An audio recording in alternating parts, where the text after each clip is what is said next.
আসসালামু আলাইকুম। আবার একটি নতুন ভিডিও নিয়ে আসছে আপনাদের সামনে। আজকে এই ভিডিওটি দেখতে পাবেন মরিচের জাপ পোকা দমন।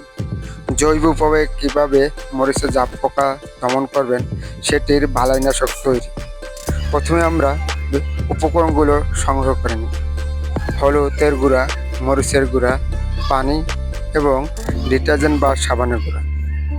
এগুলো একটি পাত্রে পরিমাণ মতো বা লিটার প্রতি 5 গ্রাম এবং 10 গ্রাম ডিটারজেন্ট পাউডার নিয়ে এগুলো ভালো করে একসাথে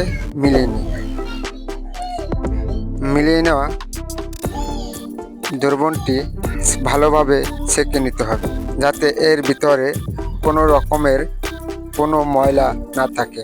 যদি মরিচের গুঁড়া বা হলুদের গুঁড়া চলে কোনো আঁশ বা কোনো বালিকণা থাকে, তাহলে স্প্রে মেশিনে বেজে দিতে পারে। এর জন্য ভালোভাবে এটি ছেঁকে নিতে হবে। ছেঁকে নেওয়ার পর পরিমাণ দ্রবণটি তার 5 গুণ পরিমাণের পানির সাথে মিশিয়ে নিতে হবে। মিশিয়ে নেওয়া দ্রবণটি আমরা যাতে করে স্প্রে করতে পারি সেটি ভিতরে বা বড় 16 লিটার বা 12 লিটার, অথবা যারা ছাদ বাগান করে তাদের ছোট যে স্প্রে মেশিন সেই বোতলে ভরে নিতে হবে।